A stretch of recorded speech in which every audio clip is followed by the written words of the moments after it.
खंड 2 प्रतिलेखन संख्या 27। महोदय, जब हम भारत की संपदाओं और उत्पादनों के संदर्भ में भारत की अर्थव्यवस्था की चर्चा करते हैं तो उस समय अनिवार्य रूप से उपयुक्त टेक्नोलॉजी के संबंध प्रश्न उठ खड़े होते हैं।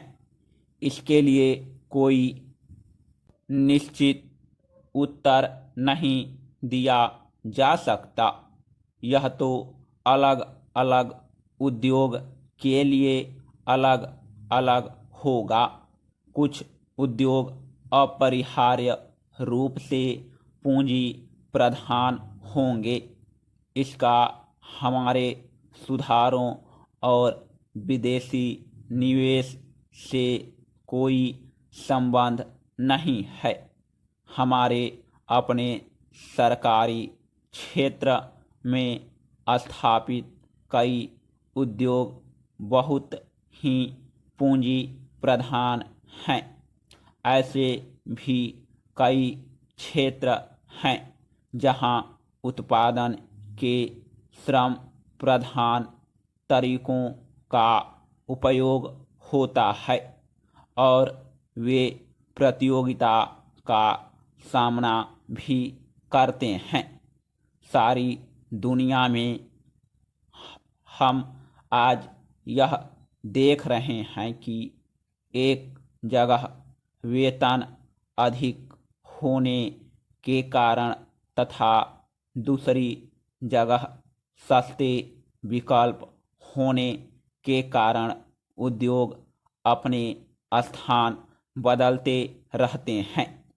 यह बात एक दूसरे से कतई भिन्न क्षेत्रों पर भी लागू होती है, जैसे वस्त्र उद्योग, चमड़े का सामान, इलेक्ट्रॉनिक्स और कई अन्य उद्योग अन्य स्थानों से आकर भारत में जो निवेश किए जा रहे हैं वे ठीक इन्हीं कारणों से किए जाते हैं और ये उद्योग बड़ी मात्रा में रोजगार प्रदान करेंगे। यह आर्थिक निर्णय लेने की स्वाभाविक प्रक्रिया का अंग होता है। ऐसा सोचना अनुभवहीनता ही कहा जाएगा कि भारत में पूंजी प्रधान उद्योगों की स्थापना लोग जानबूझकर करें, बिना इस बात पर विचार किए कि दोनों देशों में आपेक्षिक मूल्य और हमारे सुस्थापित तुलनात्मक लाभ क्या हैं। उसी के साथ जहां पूंजी प्रधान टेक्नोलॉजियां और उच्चतर उत्पादकता तथा वेतन साथ साथ चलते हैं, उनका हमें स्वागत करना चाहिए, उन्हें टालना नहीं चाहिए। अंतिम निर्णय तो बाजार की शक्तियों पर निर्भर करेगा। मुझे ऐसा कभी नहीं लगता कि हमारे उद्यमी निर्णय करने में किसी से कम कुशल हैं। तथापि यहाँ पर यह जोर देना अप्रासंगिक नहीं होगा कि टेक्नोलॉजी का चुनाव अत्यंत सावधानीपूर्वक किया जाना चाहिए। इस संदर्भ में विदेशी टेक्नोलॉजी का आयात करने वालों को देश में उपलब्ध टेक्नोलॉजियों को भी सावधानीपूर्वक जांच करनी चाहिए।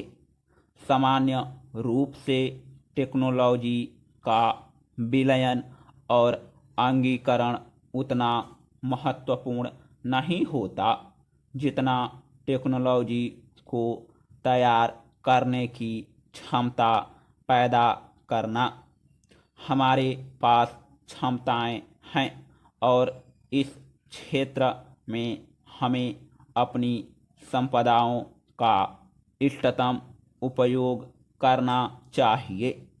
वास्तव में तो अपने ही देश में विकास और अनुसंधान करने का स्थान और कुछ नहीं ले सकता।